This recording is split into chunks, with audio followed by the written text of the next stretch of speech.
But before they go overseas, they all, just on the eve of departure, each one of them comes to Montreal. They have about 2 or 3 weeks leave before going overseas, and they're preparing for embarkation and so on. Each of them shows up at our house out in Pointe-aux-Trembles for weekend parties. Fantastic booze parties. Everybody's drinking all the time. And he's only 10 years old and he remembers it. There's girls Swirling around. strewn all over the living room, and you get up in the morning and come tumbling down. So my uncles, who were going overseas, all doing special favors for me, I had long chats with Douglas, who had a kind of mathematical bent. So, you know, he would tell me about, I discovered negative numbers, you know, -5 and so on, like algebraic concepts. Okay. From him. Because he understood it very well. Well, yeah, not only that, he, you know, I was a bright little kid and he liked talking to me. Okay. Bill used to buy me model airplane kits, which I'd put together, and we'd talk a lot and so on. So I had a lot of talking with all of these guys. Doug had a girlfriend, Matilda. And what about Walt and Elise? He met her in Regina or something. Yeah, he met her, I think, around Windsor, actually. I think she was teaching at Windsor. Right, something like that. And they sort of dated before going overseas. And she would visit us. And she lived with the Ines also? I don't think so. During the war? Just the last 6 months, I think, before Dad came home. Yeah, right.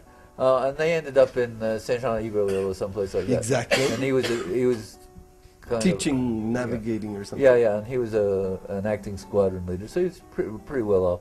And I lived with them, visited them one summer and spent some time there. I had a crush on your mother. I mean, I was a real crush. Well, you know, I was a teenage boy. Yes, but you thought she was the cat's meow or something.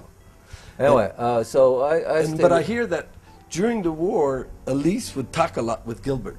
Probably. Oh yeah. They got along fairly well. Okay, good. And Ines, you know, they'd all show up at our place for parties and stuff like that. My grandmother would show up too. My grandmother was a very strong woman. Okay. Personality. I can remember, you know, before we moved to Quebec City, we'd have weekend dinners and she'd come out with my grandfather, who would sort of sit in the background, and everybody talked to her. Ah. And they got her blessing before doing anything, sort of. But all the conversations, she was at the sort of center of conversation. She kind of, before the war, actually, I can remember this. She was a good Catholic, you see. So she thought that Mussolini wasn't as bad as people thought he was, because he got along very well with the Pope. I remember that. And she would talk about this. Yeah, but she used to argue with me because I was a bright little kid. And you were already into this religious revolution sort of thing. Well, no, I was fairly devout little Catholic. I thought I was going to be a priest at one point when I was 5 or 6 or 7. Weren't we all supposed to be? Anyway, I said at some point, I can remember this, this sort of sticks up in my mind.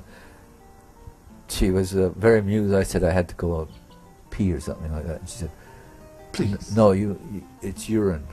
And I said, "No, urine's is a liquid, a tribe." Oh, you knew that? Yeah. Well, we are getting our history. Urine, as Uron. Uron. Anyway. We had this little argument, and she loved it. She thought I was a little kid, sort of trying to be a bit more smart than the regular boy. Anyway, but it stuck in my mind, you know. And, yeah. And but she engaged me in conversation because it was sort of a. Yeah, of course, back then we didn't call them Indians. In Quebec, they were called Sauvages. Period. They were Sauvages. Les Sauvages. Les Sauvages. Nobody ever called the Nord-Américains. Native American, the Canadians. Les Indiens. No, they weren't Indiens or anything like that. Or nice words we use now. No. They were just Sauvage. Anyway, so we're off in the wartime, eh? Right. Okay, we're off, and they're all overseas at one point by the mid 41, 42. And then one day you get a report. I think it was Bill first. But Bill by this time had married an English girl. Gladys, her name was. And they had kids? They had one kid. One daughter. Who visited us, by the way. You didn't come to the family reunion? No, I was in Morocco. Okay, anyway, she came over for that. And she was quite happy to come over? Yeah, and I visited her once in England, in Gloucester. And her name was Allison. Allison. Allison. Allison. I think that name has got into the family that way, in fact. We have some Allisons in the Howard family. I don't Sam think has a daughter called Allison. I don't think those names would have occurred if there hadn't been this baby that was brought over immediately after the war called Allison. Gladys came over, stayed for about a month, and decided Canada was not the place for her, for whatever reason, went back home and remarried. And then but let's 30 or 40 years later, we... What about this rumor that says that Walt married Elise 3 days after the war, after he got back? It was probably true. I can't remember exactly. But it was that fast in those days? Well, they had been corresponding. We have the for 2 or 3 years. 10 letters. Yeah. And, you know, they were a love match. Oh, yeah. No doubt about it. No doubt about it. And all the kids My came father by. And everything. kept having falling outs with various members of brothers and so on, but never with your father for some reason or other. So there was that kind of connection.